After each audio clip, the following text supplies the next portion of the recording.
Good morning. We are extremely pleased that you are here. It is good to come together for the purpose of co-creating. Do you agree? Yes. You're knowing what you're wanting, why you're here. You like taking thought beyond what it has been before? Do you understand that you are a vibrational being first and foremost, and that you are offering a vibration all the time, and that the vibration that you're offering is sort of where you're at, what life has brought you to? It's often based upon what you've been thinking about. It's about what you've just been thinking about. It's what you are thinking about. But what you are thinking about is usually sort of like what you have been thinking about, because you usually don't move much from what you have been thinking about to what you are thinking about, but you could. What you are thinking about, which is a lot like what you have been thinking about, is largely about what you're observing. So what you're observing and what you have been observing and what you have been thinking about and what you are thinking about keeps bringing more to observe that's just like that. So most things don't change very much for most people, even from decade to decade, because you have these habits of approaching life that are mostly based upon observation, and so it's a cycle that you continue to repeat, but it is not a cycle that needs to be repeated.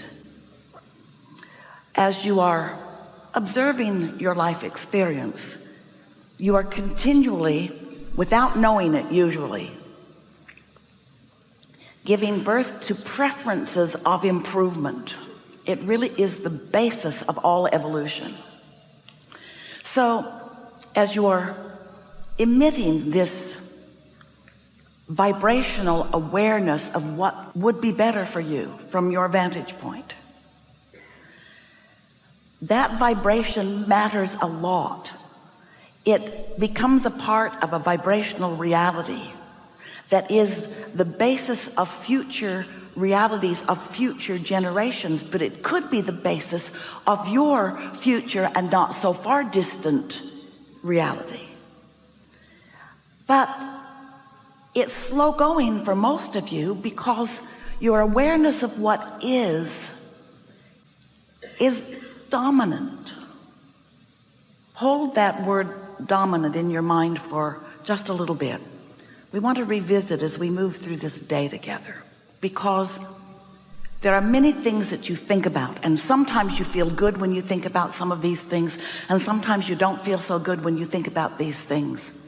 But in every case, on every subject, you do have a dominant vibration, and let's call that dominant vibration your belief. Your belief is a thought that you continue to think, and the reason that you continue to think the thought is because it's dominant, so it's easiest to find. It's dominant, so it has the most momentum.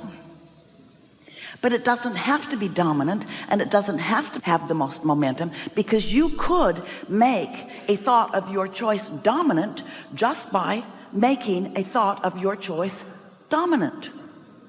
You could say, this thought is more important to me than that thought. Prosperity is more important to me than poverty. Even if poverty is dominant in your current experience, you could make prosperity dominant in your vibration if you'd stop observing. If there's somebody in your life that is giving you constant grief and you're observing them, how you feel about them is dominantly negative. But you could feel dominantly positive about them if you would stop letting what you observe be the basis of your vibration about them. You're sort of getting the hang of what we're talking about here.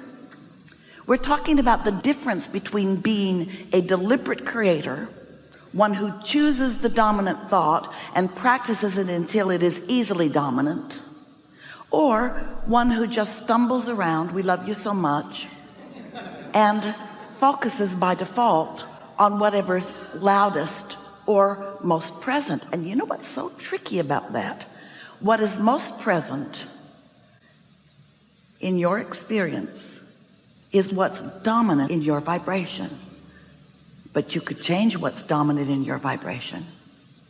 You could have 10 major aspects of your current life.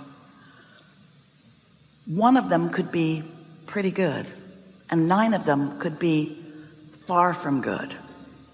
And if you would focus upon the one that you like, you could make it so dominant the other 9 would have to become the same.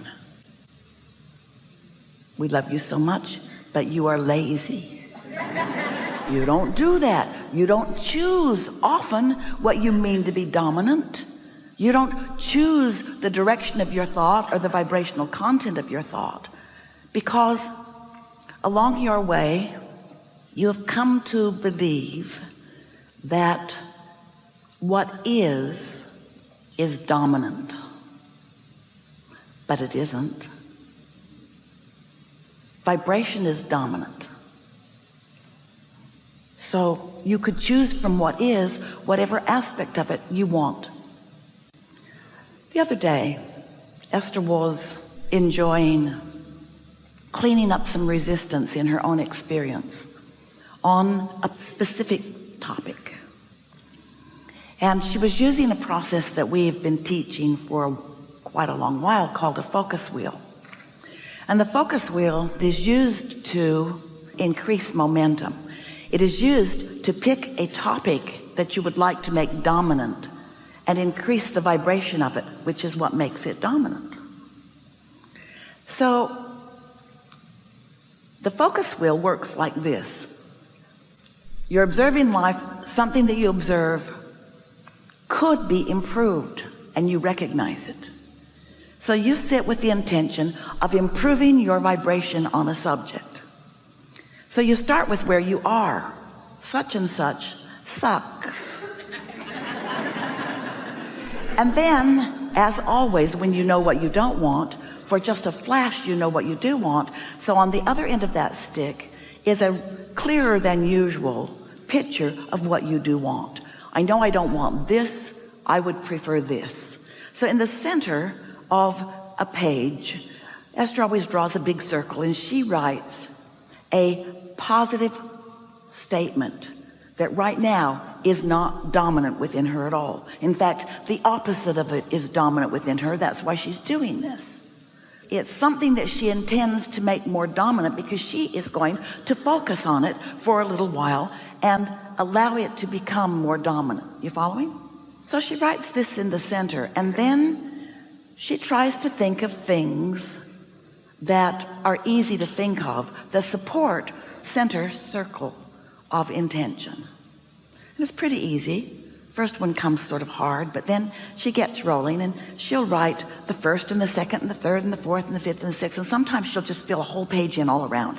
Sometimes you can hardly see anything left on the page. It's just writing everywhere. Sometimes the momentum becomes so fast that she finds what she has written in the center to be dominant in this moment. She changed what was dominant to something else. We call that deliberate creating. It's fun to clean up vibration. However, cleaning up vibration, just the idea of cleaning up a vibration has resistance in it because there's something to clean up. And when you focus too long or too hard on what you're cleaning up, you make it dominant. You can do so many focus wheels on something that bothers you that you can make that thing that bothers you dominant. You getting the sense of what we're talking about? We love you so much. That's what humans do. You try so hard to get it right. You want so much to be good at what you do that you are so often in your quest for rightness or goodness or improvement actually activating the other end of the stick without even knowing you're doing it.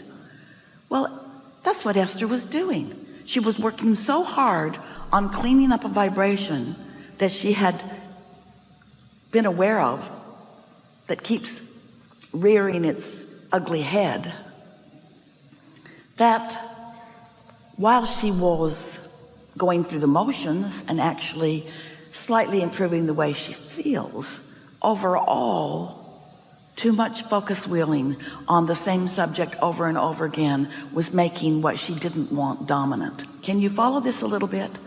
And can you put it in the category of trying too hard? So something very wonderful happened to Esther during this process. Right in the middle of the process, she grew weary of the subject. Sort of like sitting and looking through the catalog too long. Has that ever happened to you? Seemed like a good idea. Ooh, I'd like that, and I'd like that, and I'd like that. But after about 25 catalogs, you just want to vomit. Too much. You know what we're talking about.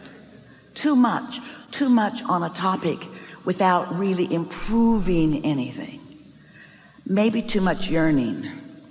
So she reached that place, which for ease of conversation, a really good description, she reached a place without, in that moment, being able to consciously identify it, of just giving up. It was like, enough already. Enough already. I've said what I want what I've said. I'm Popeye the Sailor Man. Something like that. And in the process of that, she doesn't even know how she did it. So we can't even really teach it to you. We're just telling you it's possible. Oh, we'll show you how.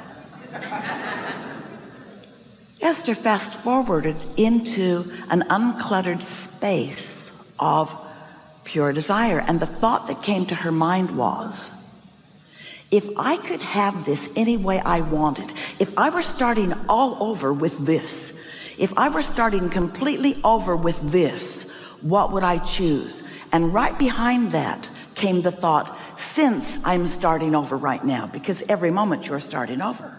In every moment, you're starting over on what you make dominant. Since I'm starting over right now, what do I choose? What do I choose since I'm starting over? It was like she rocketed through a portal where no resistance went with her.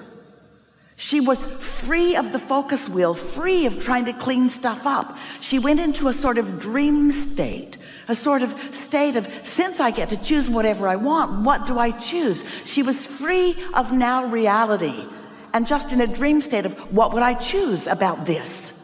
Well, I would choose this, and I would choose this, and I would choose this, and I would choose this. She was breathless. And the reason that we're telling this to you is because it was so obvious to Esther, the difference between trying to clean up a vibration and just starting fresh on a subject where there's nothing to clean up, and allowing yourself to go right to where you want to be. So we want to talk to you about vibration and momentum, and about where you stand, and about how through life you have sent all of these vibrational rockets forward, which have become the vibrational version of who you are. And the vibrational version of who you are, it's such a real thing. We called it vibrational reality for a while. We gave it a name, The Vortex, wrote 2 books about it, because we want you to feel the bigness and the realness and the wholeness of it. But most of all today, we want you to feel the resistance freeness of it. We want you to feel the sweetness of it, the niceness of it, the love of it, the bigness of it, and most of all, the power of it, because there's no resistance in it. There's resistance when you try to get to it, but when you just know that it exists and don't try to justify going to it, it will call you to it when you are least expecting it. We want you to give up the struggle of improving yourself and accept the perfection of who you are.